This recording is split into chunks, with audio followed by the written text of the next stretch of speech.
झारखंड में विधानसभा चुनाव की अधिसूचना चुनाव आयोग के द्वारा जारी कर दिया गया है।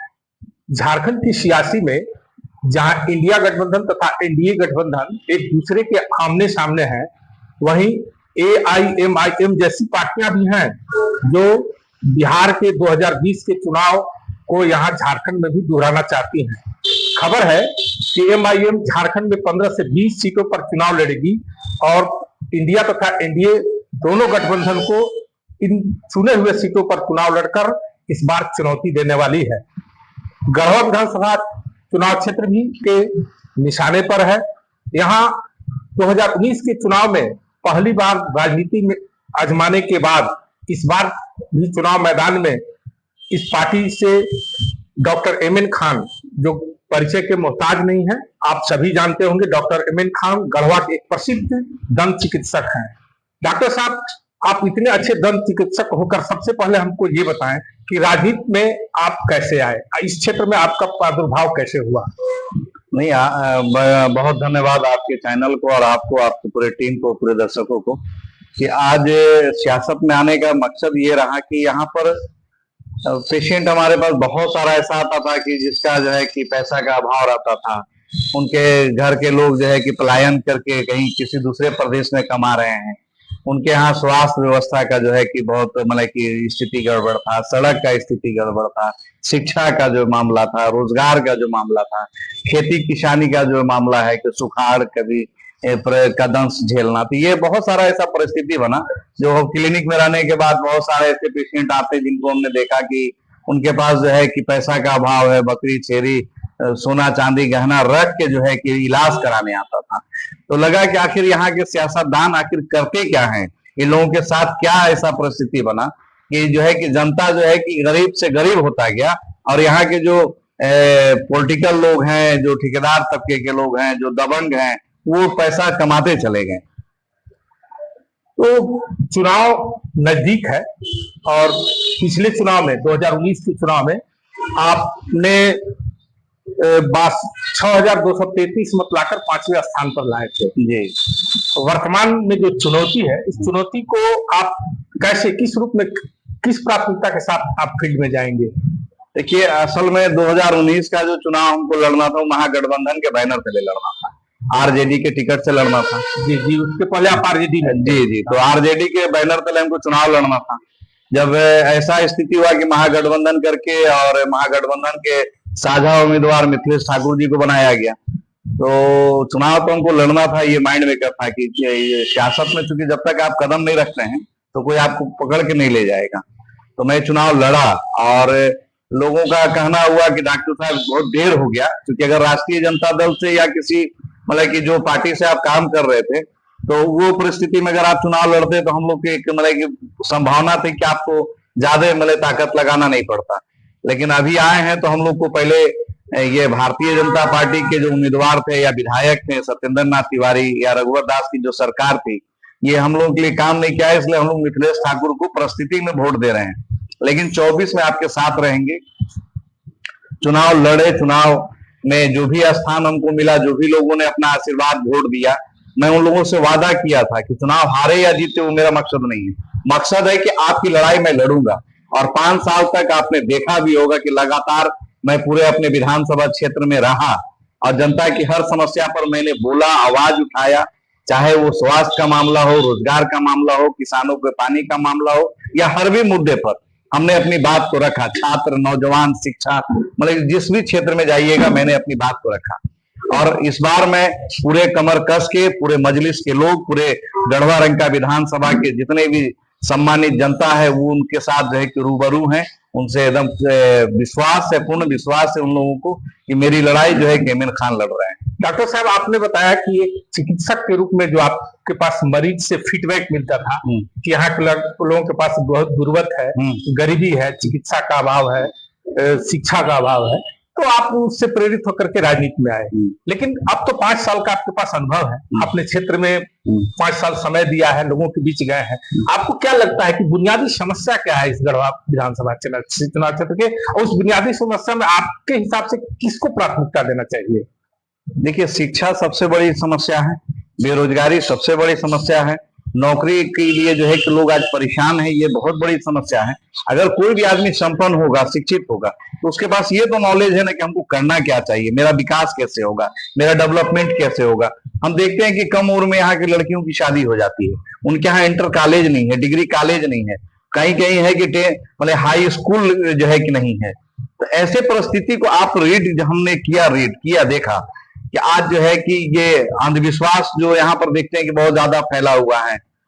आप डाइन ये वो दिस दैट बहुत सारा जो है कि आपको, तो जब नॉलेज नहीं रहेगा तो परिस्थिति आपको जो है कि कुछ और दिखेगा, और जब नॉलेज रहेगा तो जानेगा कि हमको लीडर कैसा चुनना है, हमको कैसे जो है कि मतदान करना है, हमारे बच्चों का डेवलपमेंट कैसे होगा, हमारे आने वाले नस्ल का डेवलपमेंट कैसे डॉक्टर होगा। साहब, आप बोल रहे हैं कि विकास नहीं हुआ। अभी जो वर्तमान में मंत्री हैं झारखंड सरकार के, अब निवर्तमान विधायक हो गए, हाँ। उन्होंने तो नारा दिया है कि विकास के मुद्दे पर जनता हमें वोट देगी। वो तो दावा कर रहे हैं कि शिक्षा का मामला हो, सड़क का मामला हो, बिजली का मामला हो, उन्होंने गढ़वा विधानसभा में आमूलचूल परिवर्तन किया है। तो आप ऐसे में कैसे बोलते हैं कि ये सारी समस्या है? विकास इसके पास कोई ठोस है उदाहरण जिससे आप साबित कर सकें कि गढ़वा का विकास नहीं हुआ? आपकी नजरों में कौन सा क्षेत्र है जिसमें विकास अपेक्षित नहीं हो पाया है? डंडा, चलिए आप डंडा ले चलते हैं, वहां एक भी इंटर कॉलेज डिग्री कॉलेज अभी तक नहीं खुलवाए हैं ये माननीय लोगों ने। आप चलिए रमकंडा में एक भी जो है कि लड़कियों के लिए या लड़का के लिए डिग्री कॉलेज या इंटर कॉलेज नहीं है। स्वास्थ्य व्यवस्था में वहां डॉक्टर नहीं है।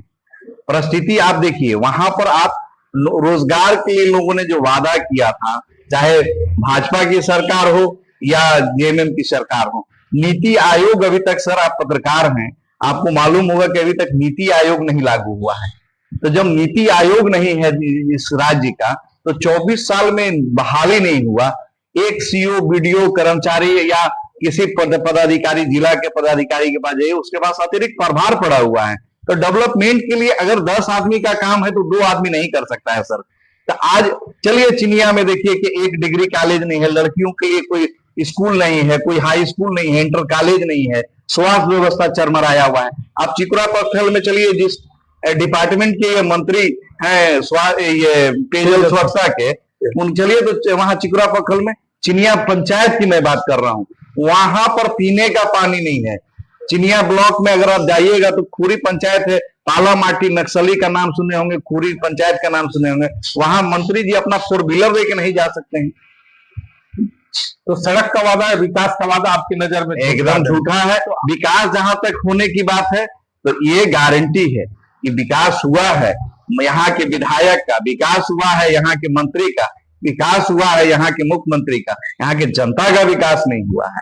यहाँ ना छात्रों को देखा गया, ना मतलब कि यहाँ के व्यवसायियों को देखा गया, ना यहाँ के किसानों को देखा गया, ना यहाँ के नौजवानों को रोजगार दिया गया। ये कहाँ विकास है? ये बताए कि कितना रोजगार दिए हैं? नहीं, आप तो एक पार्टी से जुड़े हुए हैं, मैं उसी के तहत आप पिछले 5-6 साल से राजनीति कर रहे हैं, तो उसका नीति का समर्थन क्या आपको? आप तो क्षेत्र में घूमे, उसका नीति का समर्थन, आपको पार्टी का नीति क्या है जिसका समर्थन जनता कर रही है? आपको कैसे आपको लगता है कि हमको जनता का इस चुनाव में समर्थन मिलेगा? बहुत आज हम अच्छे मूलभूत समस्या जब आप आइएगा तो रोजगार है, शिक्षा है। आज जो हमारे हजारों लाखों जो बच्चे हैं इस क्षेत्र के, वो पलायन करके हरियाणा, गुजरात, पंजाब कमा रहे हैं। उनके घर का आप हालात जाके देखिए, जिनका मकान गिर गया है। आप चलिए ना चिनिया या रमकंडा प्रखंड में, मुरली मंगराही में चलिए, एक भी अबुआ आवास नहीं मिला है साहब। इस बात को आप ख्याल कीजिए, नोट कर लीजिए। अबुआ आवास तो मेन एजेंडा है इस सरकार का। आइए ना सर, कहाँ अबुआ आवास मिला है? ये जो अभी ढिंढोरा पीट रहे हैं मैया सम्मान योजना का, तो बाबू को जो 5 लाख सम्मान देने के लिए, रोजगार देने की बात किए थे, वो बाबू सम्मान योजना कहाँ है? विकास मतलब आपके नजर में विकास कहीं नहीं हुआ है सर। आप इस चुनाव में अब फील्ड में जा रहे हैं, इस चुनाव में आपकी लड़ाई किससे है? हमारी लड़ाई किसी से नहीं है। हम लोग किसी ये लोग तो सबने, जनता ने देख लिया है, नकार दिया है। गिरिनाथ जी को भी नकारा जनता। 17.5 साल उनका राज्य देखा, 17.5 साल में उन्होंने क्या किया है ये जनता से छुपा हुआ नहीं है। 10 साल में माननीय ये सत्येंद्र तिवारी जी थे, उनको भी लोगों ने नकारा, तब तो मिथिलेश ठाकुर को लाया। और मिथिलेश ठाकुर भी आए तो उन्होंने क्या किया है जनता के साथ, क्या किया है, तो अपने कार्यकर्ता और पदाधिकारी के साथ, जिला प्रशासन के साथ क्या हुआ है, ये किसी से छुपा हुआ नहीं है। हिटलर शाही से नहीं चलता है, लोकतंत्र है ये। लोकतंत्र का जो मुरियत का खूबसूरती ये है कि जनता की कहीं भी बात पर काम होना चाहिए। तो जनता ने तो उनको भरोसा कर चुनाव जीता, और जैसा कि आपका कहना है कि ये जो मुख्य प्रतिद्वंदी आपके सामने है, हाँ। गिरिनाथ सिंह हो या माननीय मंत्री मिथिलेश कुमार ठाकुर, ये दोनों आजमाए हुए लोग हैं। तीनों आजमाए हुए लोग हैं। जनता इनको देख चुकी है, बिल्कुल। और इनके कार्यकाल में आपके नजरों में विकास नहीं हुआ है। तो आपको यदि मौका मिला तो आप कैसे विकास कीजिएगा? आपके पास क्या विजन है इस क्षेत्र के विकास का? बिल्कुल, हम शिक्षा पर और रोजगार पर जाके मुतालबा करेंगे, मांग करेंगे कि हमारे नौजवानों को रोजगार दीजिए और शिक्षा का स्तर बेहतर कीजिए। हर जगह पर degree college, inter college, IIT college या ये तरह तरह का जो है कि हम लोग वोकेशनल कोर्स कराएंगे, सरकार से मुतालबा करेंगे कि दीजिए। पुल पुलिया सड़क को विकास नहीं माना जाता है सर। विकास का मतलब रोजगार आपका सुदृढ़ होना चाहिए। इन्होंने तो बहुत बड़ा बड़ा वादा किया था। आप यदि चुनाव जीत भी जाते हैं तो झारखंड की राजनीति में आपकी पार्टी की तो बहुत महत्वपूर्ण भूमिका नहीं है, तो आप एक विधायक के रूप में क्या कर पाइएगा? आपको ऐसा लगता है? आपको याद होगा कि तेलंगाना प्रदेश में हमारे 6-7 ही विधायक हैं, लेकिन आज जो है कि वहां पर जो है कि नौकरी पर देखिए, वोकेशनल कोर्स पर या नौकरी पर या वहां के किसानों पर ये आवाज उठाते हैं, सरकार से मुतालबा करते हैं, मांग करते हैं कि ये समस्या है और ये चीज मिलना चाहिए। हमारे नजर में जो चीज आएगा हम उस पर तो मांग करेंगे ना सर। जिसकी भी सरकार रहेगी उससे लड़ेंगे, उससे धरना देना हो, प्रदर्शन करना हो या लड़ाई लड़ना हो तो हम लड़ेंगे ना सदन के अंदर में। हम सदन के बाहर बैठ के कैसे आपको कुछ दिला सकते हैं? सदन के अंदर रहेंगे तो आपको दिला सकते हैं। आपकी खबर के हमारे दर्शकों को आप अपनी ओर से अगर कोई अपील करना चाहते हैं तो आप क्या कहना चाहेंगे हमारे दर्शकों से? जनता से सिर्फ 5 सवाल, सिर्फ 5 सवाल, ये जो पूर्व के जितने विधायक आपके क्षेत्र से जिनको आपने जिताया है, ये जो प्रेजेंट के विधायक हैं, इनसे कुछ नहीं, 5 सवाल से पूछिएगा कि आप चुनाव जीते तो हमारे विधानसभा जो है के अंदर में कभी आपने हमारे बच्चों के रोजगार पर आपने नहीं बात किया, कभी पलायन पर आपने नहीं बात किया, कभी आपने किसानी पर नहीं बात किया, कभी आपने जो है कि जो वादा किया था कि हम किसानों का जो है कि हर तरह का कर्जा माफ करेंगे, और जो भूमि बैंक जो है कि बीजेपी की सरकार ने यहाँ से गैर मजरूआ करके उसका रसीद काटना और उसको जो है कि मालिकाना हक खत्म किया है, उस मालिकाना हक को जो है वापस करने की बात थी। ये 5 सवाल सिर्फ पूछे ना है।